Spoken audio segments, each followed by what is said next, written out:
How do you go from a triple play to a two-way star through a bracelet and the Babe? Find out next on Hall of Fame Connections.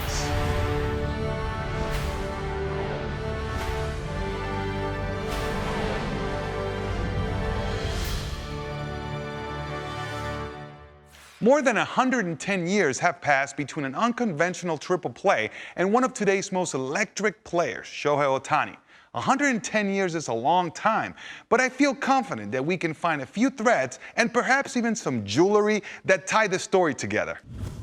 This story starts way back in the early 20th century. Cornelius Ball, who went by Neal, was a shortstop for the Cleveland Naps in 1909. It was a July game against the Boston Red Sox with the legendary Cy Young on the mound. In the second inning, Ball caught a line drive, stepped on second base for out number 2, and then tagged the runner heading for second to end the inning. It was over in a flash. Almost everyone in the park was confused until they realized that something extremely unusual had just happened: an unassisted triple play. Fans were so impressed that they presented Ball with the gold medal inlaid with diamond and pearl. And there was a personal first from this game. Ball came to bat in the next inning and hit his first Major League homer, a shot that went over the head of future Hall of Famer Tris Speaker in center field for an inside-the-park home run. The unassisted triple play is an incredibly rare occurrence, even more rare than a perfect game. Weirdly enough, 5 triple plays occurred in one decade, between 2000 and 2009. Since there is no footage of Neal Ball's unassisted triple play, here's a game-ending one turned by Eric Bruntlett in 2009. Close enough. Neal Ball had a fairly short career as a big leaguer. He was out of the majors by 1914, but continued playing in the minors, where he encountered true baseball royalty. As a minor leaguer with the Orioles in 1914, Ball met a young player fresh out of Baltimore's St. Mary's Industrial School for Boys. His name, George Herman Ruth, the Babe. Ball coached Ruth during his early days in the minors, and they stayed friends well after Ruth became one of the most famous players in the history of the game. Ruth's numbers at the plate were so impressive, it's easy to forget he was also an outstanding pitcher, winning more than 20 games twice and boasting a sub-3 ERA 5 times. Ruth held the record for consecutive scoreless innings pitched in the World Series for 43 years. The Hall of Fame's collection includes this ball from one of his 23 wins for the Red Sox in 1916, as well as this bat, which was used during the season in which he clubbed a league-leading 29 home runs in 1919. In late 1919, Ruth's contract was famously sold to the Yankees, and in New York, he dominated the game like no one else had before, both across the country and around the world. In 1934, Ruth toured Japan on a team of all-time greats, including Earl Averill, Charlie Gehringer, Jimmy Foxx, and Lou Gehrig.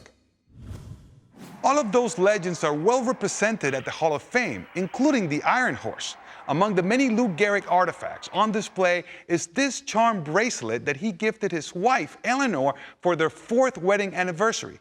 The bracelet is comprised of jewels from 17 awards that he received during his career. I got my wife some flowers once. During a 1934 baseball barnstorming tour of Japan, the Ruth and Gehrig-led super squad faced 17-year-old pitcher Eiji Sawamura. The young Japanese right-hander struck out Gehringer, Ruth, Gehrig, and Foxx in a row.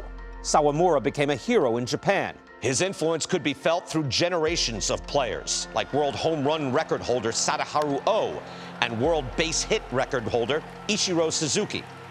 Sawamura was elected to Japan's Baseball Hall of Fame in 1959, and the Nippon Professional Baseball League's version of the Cy Young Award, issued to the best pitcher in the league, bears his name. A number of Sawamura Award recipients have found success in Major League Baseball in the United States, including Yu Darvish, Masahiro Tanaka, and Kenta Maeda. Maeda won the award in 2010 and again in 2015, when the runner-up was Shohei Ohtani. First pitch crushing! Oh, man! Didn't even swing hard. He didn't even swing hard. What? That went almost out of the stadium. I can't go on forever. Somebody's got to take my shoes and take my place. The game has, of course, changed a lot since Babe Ruth dominated both the mound and the batter's box. But in many ways, it's also exactly the same, like the 3 outs of a triple play. It all connects. If you want to learn more about the people, places, and artifacts in this episode, go to baseballhall.org, where you can plan your visit to the National Baseball Hall of Fame and Museum in Cooperstown, New York, and discover your own connections to the game. Thanks for watching. For more incredible stories, check out our after show, Hall of Fame Connections Extra Innings. And don't forget to subscribe. Plagada!